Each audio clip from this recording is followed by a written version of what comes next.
Hi guys, it is an absolutely gorgeous. I mean, look at this day in South Austin, Texas, November 2nd, 2012. All is well in South Austin, Texas. This is another day on the blue planet. I just did a short rant a minute ago about the cleanup efforts going on up there in New York City after Frankenstorm, while we've been sitting here enjoying this beautiful weather. But in the middle of this cleanup, I've been in Waco, Texas for a couple of days and nights playing some harmonica up there with my buddy, the good Jim Jones. And so last night we were talking about disasters and stuff, and he wanted me to tell the story of what happened in my life after the October 17th, 1989 Loma Prieta earthquake in Santa Cruz, California, which I'm sure none of y'all even remember, but he wanted to hear the story, particularly since it was Halloween of the orange pumpkin. And so all this is, guys, is just another wild, rambling, wild, ham-bone story that may or may not have something to do with the end of this planet. I don't know. You can connect your own dots. I'm just going to sit here and tell this crazy ham-bone story because my buddy Jim Jones wants me to send it to him so he can send it on to some friends of his. So this was the story. It actually starts below. Then I was a real estate agent working for Century 21 Realtors in Santa Cruz, California, actually Felton, California, in the late 1980s. I mean, I was the king of the little yuppies. I doing my little real estate thing. And so it's actually, I can't remember when the story of the orange pumpkin starts. It was probably, my guess is, I really don't know, my guess it was probably early 1989.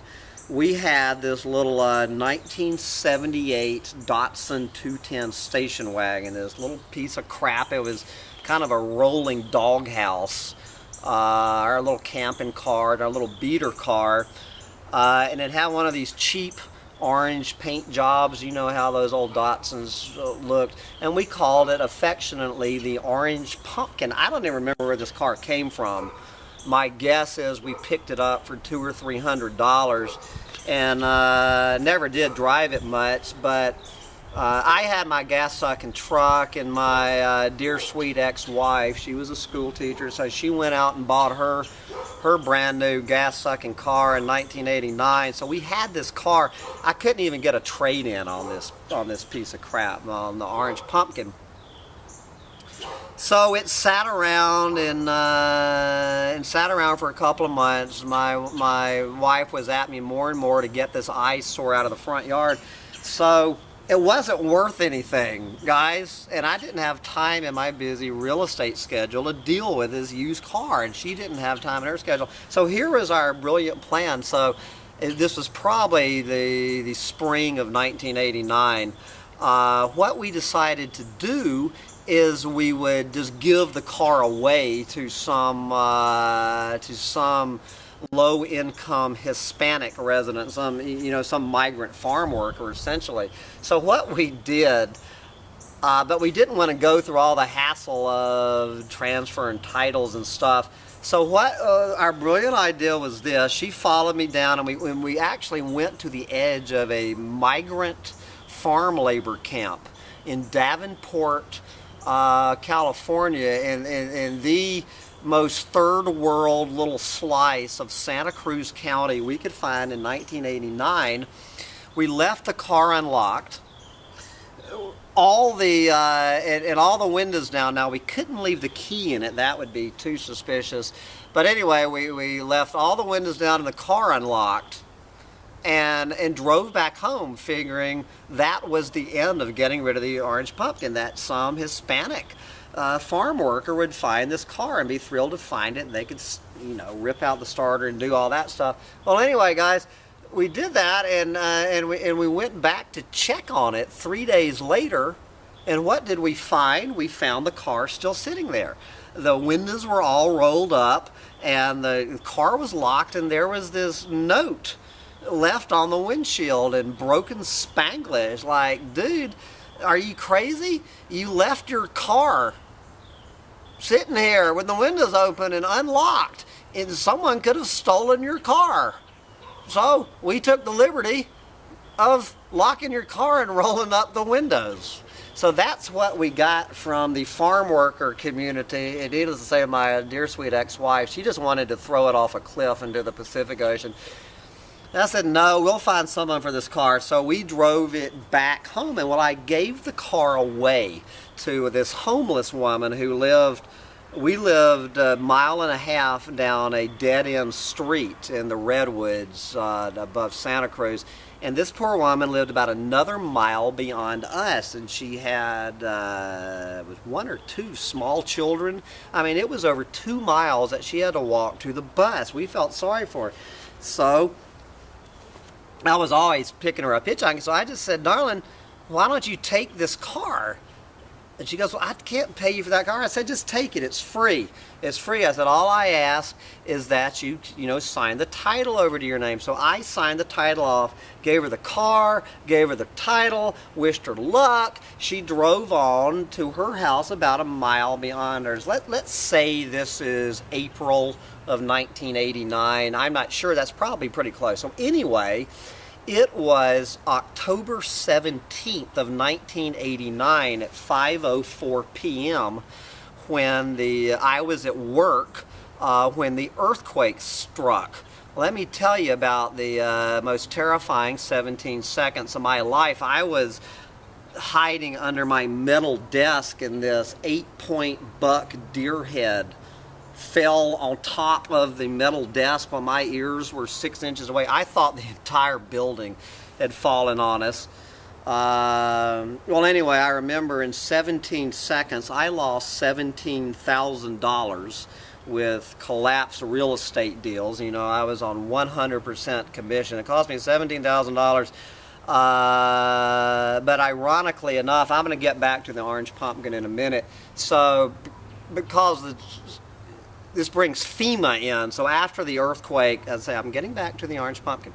I just had to tell you that backstory. So after the earthquake, and I could go off into all sorts of stories about how we survived the immediate aftermath of the earthquake. But anyway, FEMA was amazingly well-oiled machine, and they had this FEMA inspector out at our house, within a few days, and they said that the damage to our house was $17,000, which is exactly the amount of money that I had lost with my crash real estate deals in the 17-second earthquake. And so anyway, we applied for this low-interest rehab loan where we could rebuild our house at 4% interest rates as FEMA loan.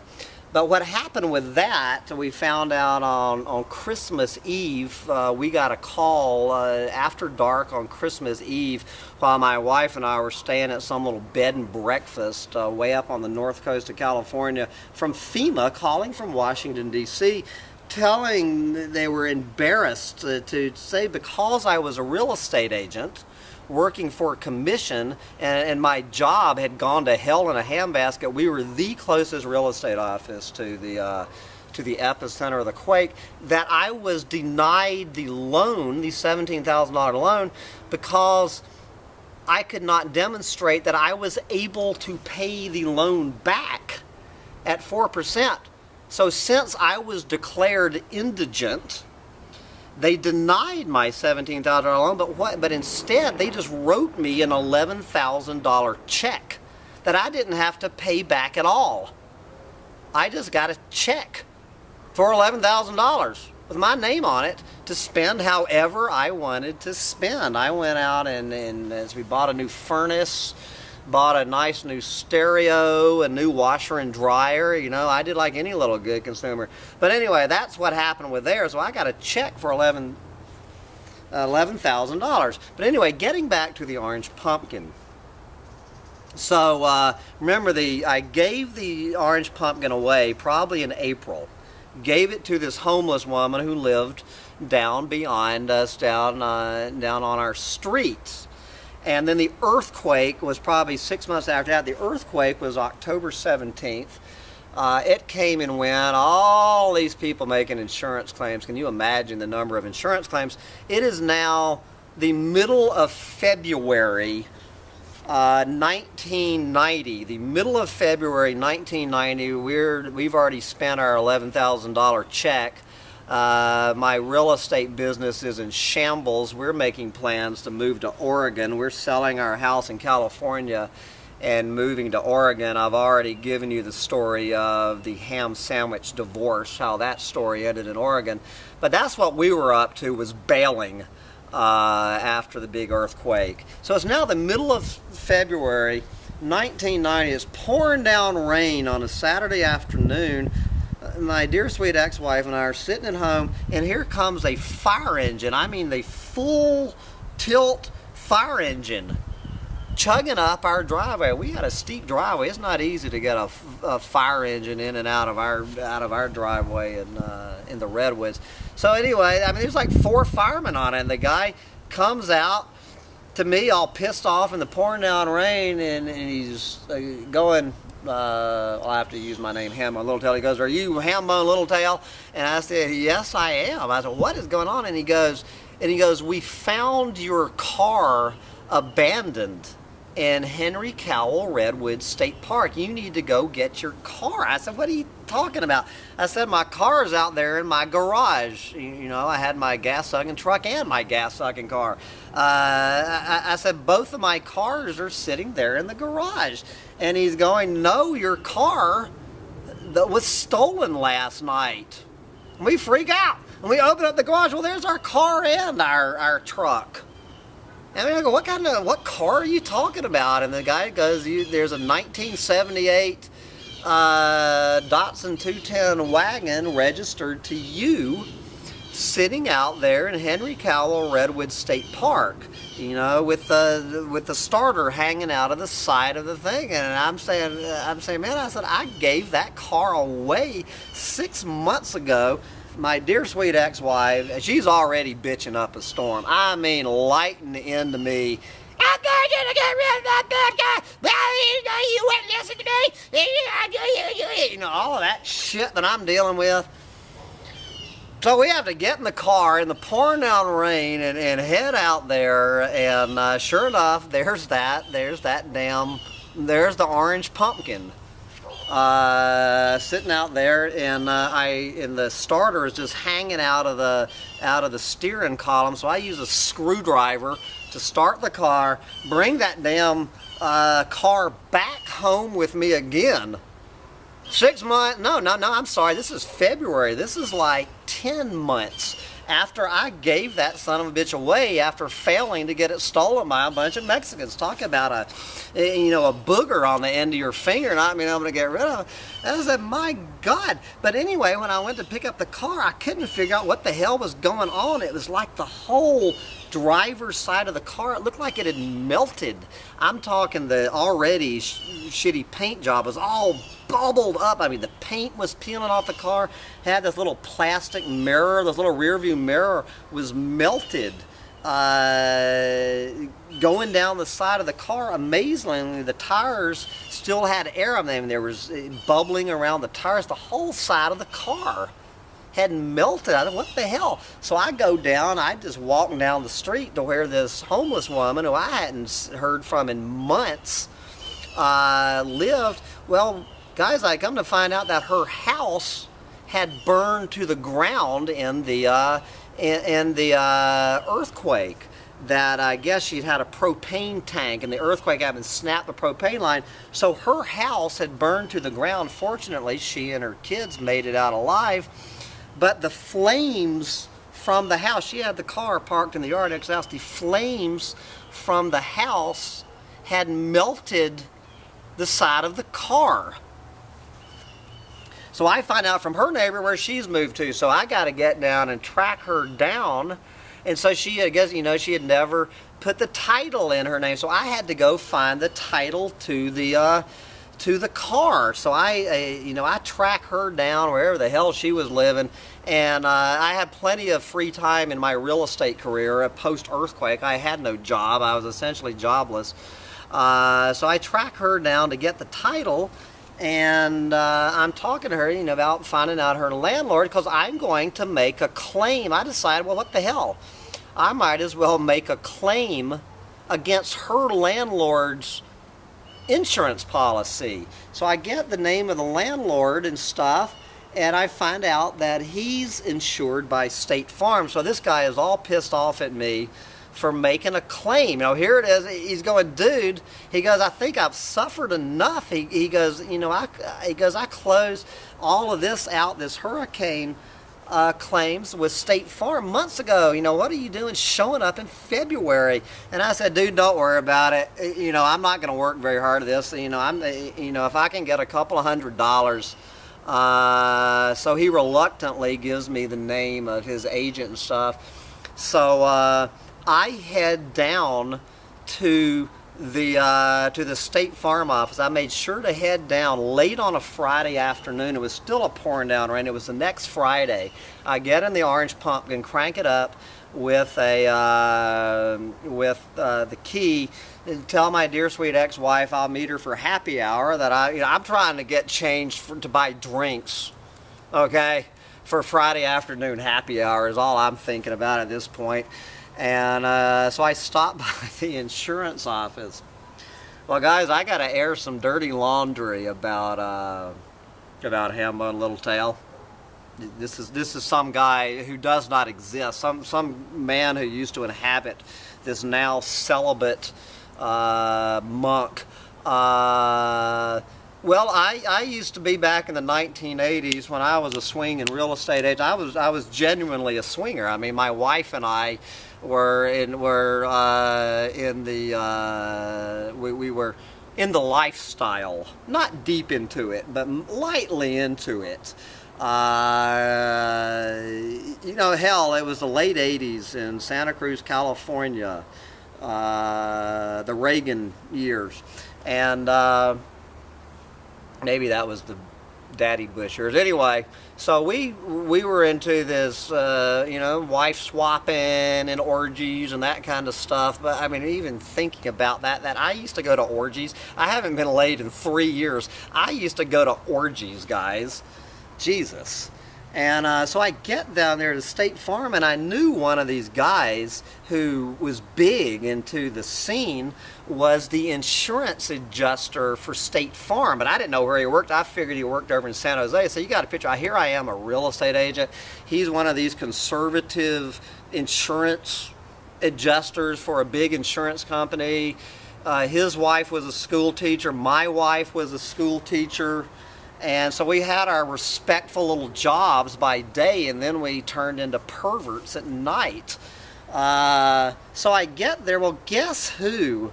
Guess who is supposed to sign that check for this insurance claim?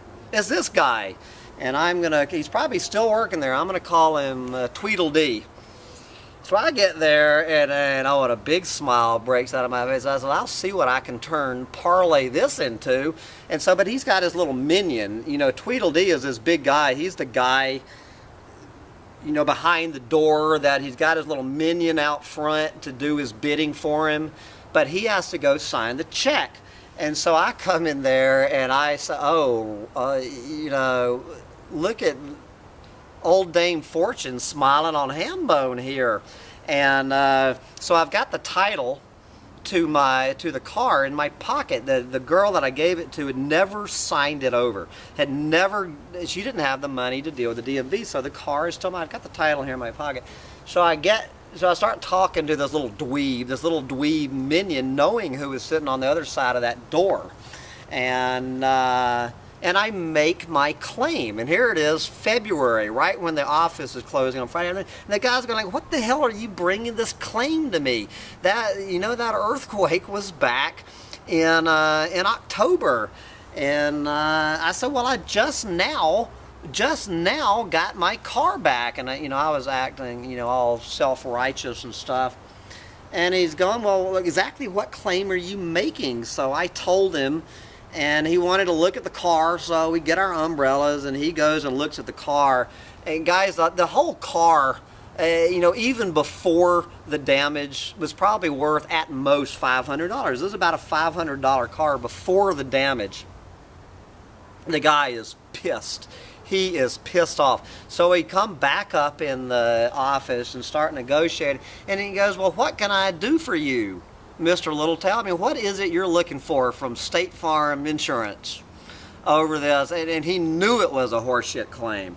And I said, well, I'm looking to junk this car. I said, this, you know, the earthquake has ruined this car. And I said, and it was stolen. You know, I've got a double claim. I got an earthquake claim and a stolen car claim. And you could tell he was pissed. So he starts to offer me like $100 for this car. And I said, $100? I said, are you out of your damn mind? I said, this car is worth a hell of a lot more than $100. Of course, you know, as a wheeling and dealing real estate agent, I was thoroughly enjoying this, guys. I mean, it was a joke. And I was enjoying it more and more every minute, particularly because I knew who was on the other side of that door. It was the man who was going to sign that car, the check over to me. You know, I'd been in an orgy with a couple of weeks before. And you better believe he didn't want his little minion knowing this. And so anyway, we start haggling back and forth. And the guy is getting more and more irate with me. And I get him up to $1,100 that I'm not walking out of there till he gives me $1,100. And he's going, well, I've got to get my boss, Tweedledee, to sign it. He goes, there's no way he's going to go for it. And I said, I think that he will go for it. And he's going, there's no damn way. And I said, give it a try. I said, you tell him that Hambone Littletail is sitting right outside that door. A man named Hambone Littletail says hi and wants $1,100 for this $500 car. Now, of course, the little minion did not know that I'd given the damn car away 10 months before. He didn't know that backstory, much less the backstory about my history with Tweedledee. And so, voila, guess what? I hear some muted voices on the other side of the room, and I'm sitting there twiddling my thumbs. So now, as you know, probably 5:30, 5:45. They'd already closed their offices on Friday afternoon. And here comes the guy with my $1,100 check. And he goes, well, he goes, here's your $1,100 check. And he goes, but I need the title. You know, you sign over the title to trash the car, and we'll sign over the check to you. And I decided, I had the title right there in my pocket, but I just decided to have a little more fun with the guy at this point. And I said, well, I don't have the title. And he goes, you don't have the title? I mean, the guy, you could see tears filling his eyes. He didn't know when he was going to. I said, you know, when the car got stolen, it was in the glove compartment. And these little yeehaws who stole the car, they took everything out of the glove compartment. And then the title went off with it. And the poor guy had acted like I told him his mother had just died. And he's going, now we're going to have to send all of this shit through Sacramento, and we're going to have to, you know, put your car in storage, and this is going to take 6 weeks, and blah, blah, blah. And I said, well, I said, there is another solution here. And he goes, what are you talking about? And I said, let me buy that car back from you. And he goes, what? Buy the car back from me?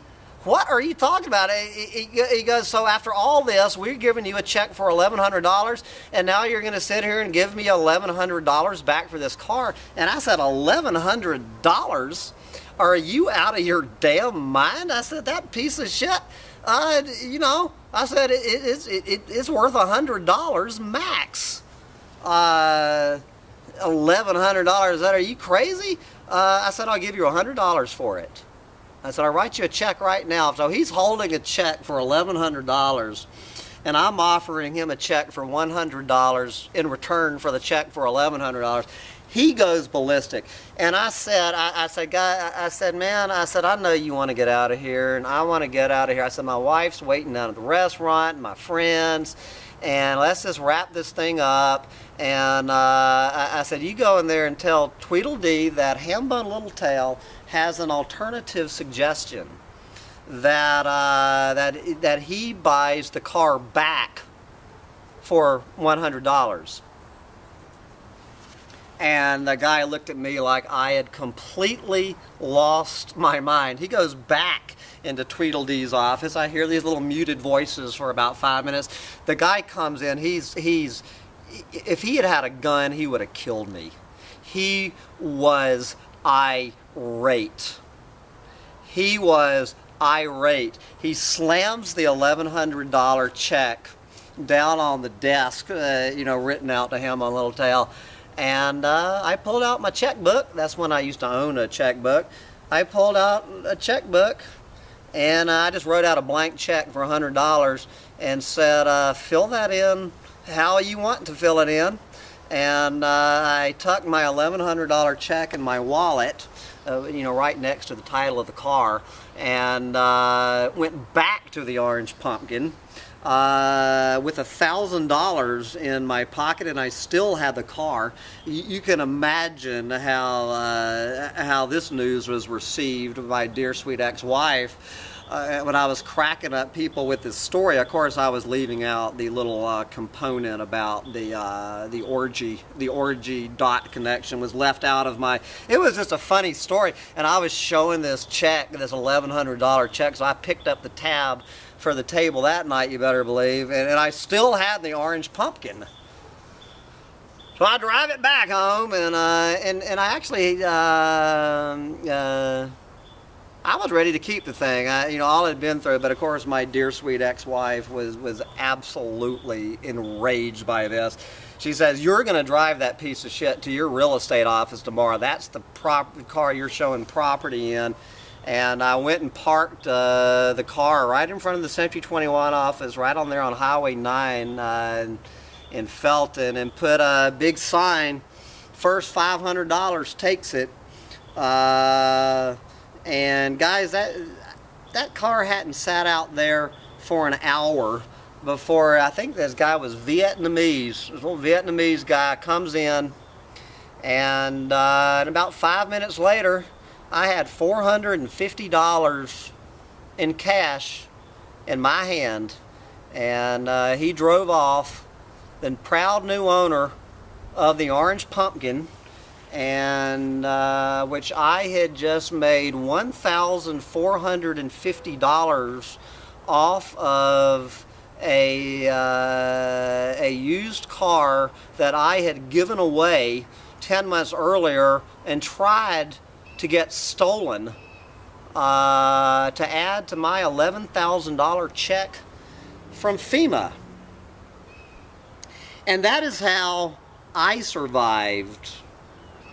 With the help of FEMA, State Farm Insurance, and the Datsun Corporation, which I guess is now called the Nissan Corporation, all pitched in to help Hambone Littletail survive the end times so I could move to Oregon and save my marriage. And if you want to know how that one turned out, you can watch Ham Sandwich Divorce.